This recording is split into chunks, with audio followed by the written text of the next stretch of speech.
तर नमस्कार मित्रांनो, वेलकम टू मोमो जंक्शन. तर मित्रांनो, मी चायवाल्याला शोधत होतो, चायसाठी पण गायब होता. तर दिसला इकडे आणि बघितलं तर काय, चाय आता चुलीवरची चहा. बिचाऱ्याचा LPG संपला होता. तर शेवटी उपाय काय, तर हे मित्रांनो, सगळीकडे हेच प्रॉब्लेम आहे, काय करणार. तर आजचा दिवस खूप छान होता, गर्दी होतीच. हे काकांनी मस्त कुरकुरे मोमोज ऑर्डर केलेले आणि त्यांना चटणी एवढी आवडली, त्यांनी 3 वेळा घेतली. बरं वाटतं, आपली बनवलेली पदार्थ कोणाला आवडतं आणि कोण असं घेतं तर खूप बरं वाटतं. आणि आज असं झालं की माझा मित्र, लहानपणीचा 10वीतला मित्र, थेट 14 वर्षानंतर भेटला मला, वैभव बोरे आणि त्यांची वाईफ.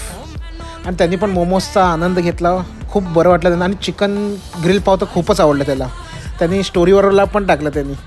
थँक्यू बोरे. तर असंच दिवस गेला. थँक्यू मित्रांनो आल्याबद्दल. तर नक्कीच या मोमो जंक्शनला भेट द्या.